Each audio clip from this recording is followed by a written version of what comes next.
आज हम सिंधु सरस्वती सभ्यता में कालीबंगा की सभ्यता के बारे में जानेंगे। इससे पहले हमने सिंधु सभ्यता के बारे में जाना था कि सिंधु सभ्यता की खोज किस प्रकार से हुई और उसकी सामाजिक, धार्मिक, राजनीतिक स्थितियों को समझा था और इस सिंधु सभ्यता की क्या क्या विशेषता थी।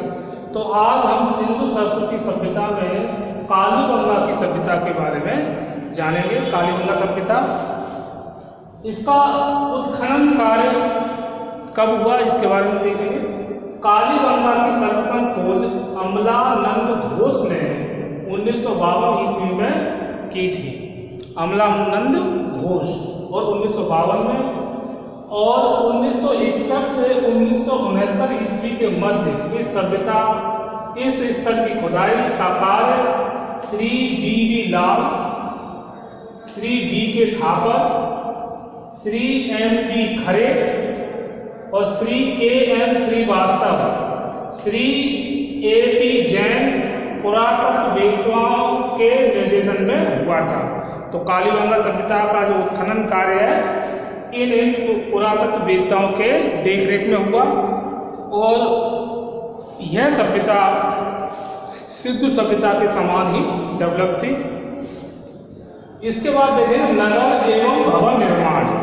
तो नगर एवं भवन निर्माण में गढ़ी, जिसमें नगर के अधिकारी रहते थे और गढ़ी के दो भाग थे, उत्तरी एवं दक्षिणी भाग। तो गढ़ी अपने आप में स्थापत्य की दृष्टि से विशेष स्थान रखती है।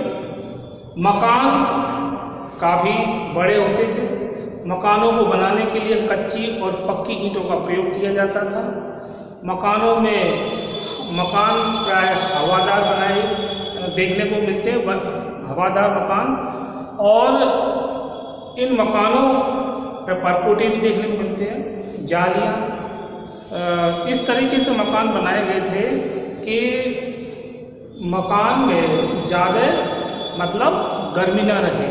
मकान को जो चबूतरा बनाने का भी विशेष ध्यान रखा जाता था और जो ईंटें इस्तेमाल होती थी उनमें उनको जोड़ने के लिए गारा एवं चूने पत्थर का प्रयोग होता था। तो मकान के बाद धातु, बर्तन एवं अन्य सामग्री। तो बर्तन एवं अन्य सामग्री में हम देखते हैं कि इस सभ्यता के लोग मिट्टी के बर्तन, जैसा कि हम जानते हैं कि मिट्टी के बर्तन बनाने का उनका प्रमुख उद्देश्य भोजन पात्र, मतलब भोजन करने के लिए, कुछ सामान रखने के लिए, ये मिट्टी के साथ साथ धातुओं के भी बर्तन बनाते थे। और धातुओं में जैसे तांबा और कांसा और सोना चांदी धातु का भी इनको ज्ञान था इस सभ्यता के लोगों को। और अन्य सामग्रियों में हम आभूषण देख सकते हैं कि इस सभ्यता के लोग, कालीबंगा सभ्यता के लोग आभूषणों के भी शौकीन थे। स्त्री और पुरुष दोनों ही आभूषण धारण करते थे। तो इसके बाद आर्थिक जीवन को देखते हैं। तो आर्थिक जीवन में इनका जो कृषि बहुत उन्नत अवस्था में थी और खरीफ और रबी दोनों की फसलें उगाई जाती थी और व्यापार जो था वो स्थल मार्ग और जल मार्ग दोनों से होता था और खाद्य वस्तुओं और कीमती धातुओं का भी व्यापार होता था और जिसके माध्यम, व्यापार के माध्यम से इससे मतलब उनकी एक जीविका का स्रोत और आमदनी भी होती थी।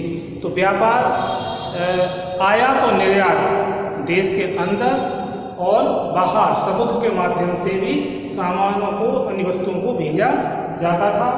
और इसके अतिरिक्त कुटीर उद्योग और छोटे स्तर के उद्योग भी इस समय डेवलप थे, जैसे चटाई, वस्त्र निर्माण उद्योग, बर्तन उद्योग, आभूषण उद्योग और अन्य प्रकार के उद्योग। तो आर्थिक जीवन की दशा कालीबंगा में लोगों की अच्छी थी। सामाजिक जीवन में हम देखते हैं तो कालीबंगा सभ्यता के लोगों का खान पान शाकाहारी मांसाहारी दोनों प्रकार का था। ये शाकाहारी भोजन में गेहूँ, ज्वार, बाजरा, मक्का, तिलहन और फल फूल एवं दूध का इस्तेमाल करते थे। और मांसाहारी जो भोजन में विभिन्न प्रकार के जानवरों का मांस, पक्षियों का मांस और अंडे इस्तेमाल किए जाते थे। इस प्रकार रहन सहन इनका उच्च, निम्न और मध्यम था। उच्च वर्ग के लोग जो धनाढ़ लोग होते थे वो कीमती वस्त्र पहनते थे और अच्छे मकानों में रहते थे। इनके मकानों का जो आकार है वो वैभवशाली होता था। और निम्न वर्ग के लोगों के पास का जीवन मतलब ज़्यादा संपन्न नहीं था। इस वर्ग के लोग साधारण वस्त्र धारण करते थे। इसके बाद वस्त्र, स्त्रियां प्राय धोतीनुमा वस्त्र पहनती थी और पुरुष शाल धारण करते थे। और आभूषणों के स्त्री और पुरुष दोनों ही शौकीन थे। धार्मिक जीवन में हम देखें तो इस कालीबंगा सभ्यता के लोग वृक्ष पूजा, वृक्षों में नीम, पीपल, तुलसी, केला इत्यादि, और पशु पूजा में ये लोग विभिन्न जानवरों को पूजते थे, जिसमें हाथी, गेंडा, हिरण और इसके अतिरिक्त बैल इत्यादि। और ये प्रकृति की उपासना करते थे, जैसे सूर्य और जल के द्वारा उपासना, और इनमें पूजा पद्धति भी प्रचलित थी, यानी देवी देवताओं को भी ये मानते थे। ऐसा खुदाई में प्राप्त अवशेषों से ज्ञात होता है। तो धार्मिक जीवन अब हम देखते हैं कि अभी हमने देखा कि इस कालीबंगा सभ्यता का उत्खनन कार्य, नगर एवं भवन निर्माण और बर्तन एवं अन्य सामग्री, आर्थिक जीवन, सामान्य जीवन, धार्मिक जीवन और हड़प्पा। अब देखते हैं हड़प्पा संस्कृति वैदिक संस्कृति में क्या क्या अंतर था। मतलब दोनों जो कल्चर, जो हड़प्पन कल्चर एंड वैदिक जो एज, उसमें क्या क्या अंतर थे, डिफरेंस। तो पहला जो अंतर था हड़प्पा संस्कृति और वैदिक संस्कृति में कि हड़प्पा सभ्यता नगरीय एवं व्यापार प्रधान थी, तो वैदिक सभ्यता ग्रामीण थी। मतलब ये नगरी और ये ग्रामीण। नंबर 2, हड़प्पा सभ्यता व्यापार प्रधान और वैदिक सभ्यता कृषि प्रधान। मतलब कृषि और पशुपालन को वैदिक सभ्यता में अधिक महत्व दिया जाता था। इसके बाद नंबर 3,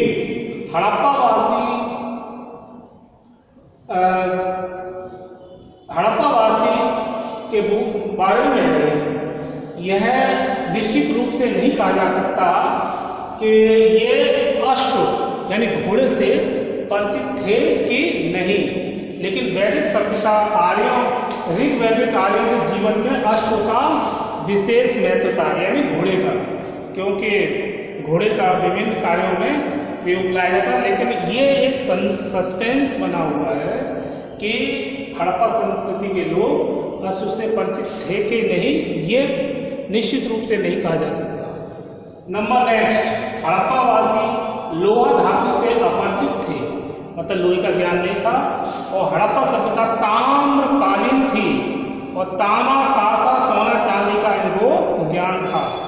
जबकि वैदिक संस्कृति में यजुर्वेद में लोहे के प्रयोग का उल्लेख मिलता है, यानी वैदिक कालीन सभ्यता में लोग लोहे के ज्ञान से, लोहे से परिचित थे।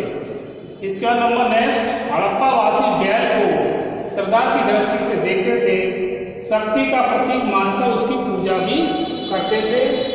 जबकि वैदिक संस्कृति के लोग, आर्य लोग गाय को सम्मान एवं श्रद्धा की दृष्टि से देखते थे, उसकी पूजा करते थे। मतलब यहाँ बैल की उपासना, तो इधर वैदिक संस्कृति में गाय की उपासना, गाय को सम्मान की दृष्टि से देखा जाता था। नेक्स्ट नंबर 6, हड़प्पावासियों जो थे मातृ देवी की उपासना इसमें प्रधान थी, क्योंकि जो खुदाई में अवशेष प्राप्त हुए उसमें बहुत सारी स्त्रियों की, नारियों की मूर्तियां प्राप्त हुई हैं।